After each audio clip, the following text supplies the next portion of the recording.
Hi everyone, Andy here, the Tai Chi guy. I hope you're well today. So we're continuing in the second section of the form. After punch down, turn around with the elbow, step forwards, deflect, parrying punch. We're ready to come into the hit tiger sequence with the left foot forwards. Now, this sequence here, we're going to look at the heel kick in this video, the hit tiger in the next video, but a lot of this is going to involve turning away from the camera, so I'm going to show you in the direction that you're working and then I'll show you the other way so you can see how everything's put together. But I'll show you in this direction at the moment.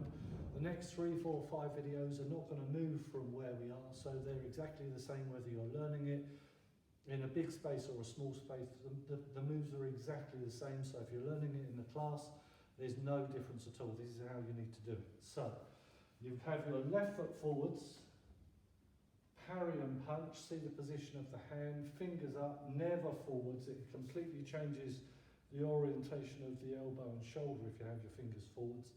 Very important to have the fingertips up. Now the first thing that you want to do is to pluck this left wrist over to the side and let the right hand open into cross hands linked with the opening of the toe. Here. Now, I'll show you this in this direction as well. Here. Now, the position that you're going to put this foot down is determined by your joint health. If you're looking at the textbook way of doing it in Tai Chi, what you would do is you would turn that foot all the way out to 90 degrees, and then you would gather and you would lift the foot and you would heel kick out to the side with less wobbling that I'm doing, but that's a big opening for the hips and it may not be appropriate for your joint health. So I'm going to show you opening it out to a shallower angle if you're more experienced or you've got really good hips, knees and ankles, then you can open it further. And the same rules apply. You need that cross hands to happen in line with the joints that are opening. So if I'm going to open them to the corner, the cross hands are here. If I'm going to open them further, the cross hands are here. But these cross hands should be held away from the body with the fingers up, not drooping down. A good bit of space, and you create the circle by sinking your chest in. So from the parry and punch, I pluck this left wrist to the side, opening the toe. Now I must push my hands up to bring the weight in and bring the toe down. So they push up here, up.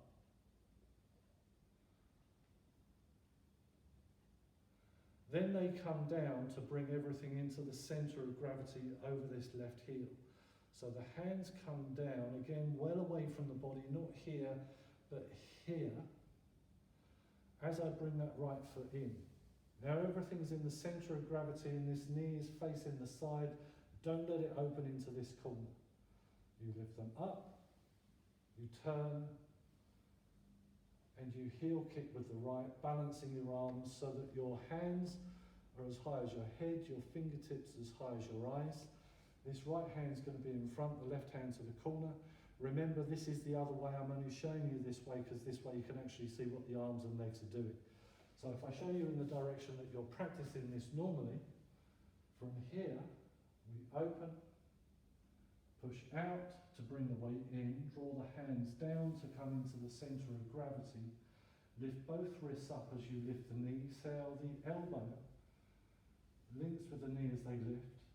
Open my eyes a little wider forwards, open the hands above the head, and I extend that right heel forwards. And I'm looking through here. Look directly through there, quite intently, because it's quite a yang move, because you kick it. Up,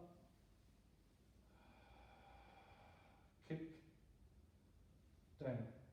Now, the lowering of the leg will link with the coming over of the right arm and the slight sinking of the left hand as you start to go into hit tiger. And again, because this is done in this direction, you won't see it, so I'm going to show you the beginnings of getting into the hit tiger from this direction. So, after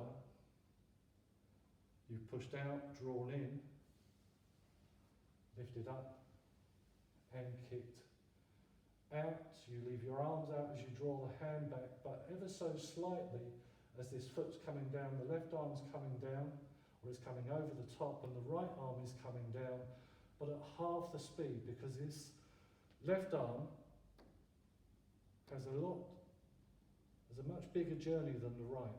So for their relative speeds to be the same, of this right arm to fold down,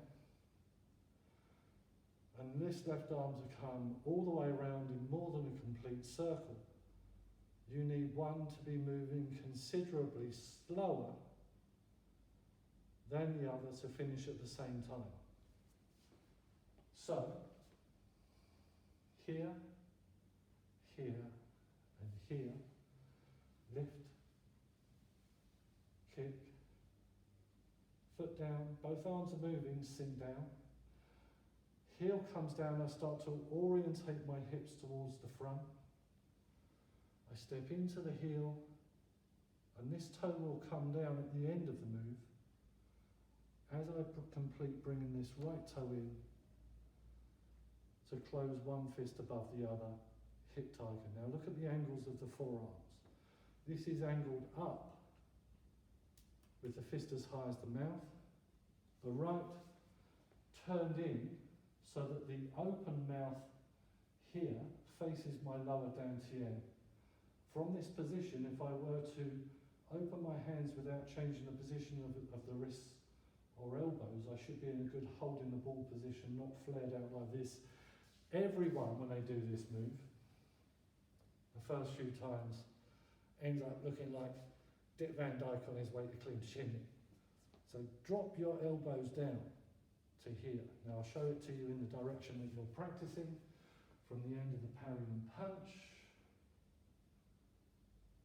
gathering into the centre of gravity, lift, heel kick, foot comes down, circle that left arm over, start to face the direction that you're looking in, hip tiger left. I'll show you it from the side as well, just in case you need to see it from that direction. So I need to start from here, so I'll just work it out myself. Out, up, heel kick, over, sink down, step in, and get those arms out in front of you, not back here, but over there. Then after that we can look at the turn into hip tiger right, where we'll come round again facing the camera. So we'll do that in the next one. Good work, everyone.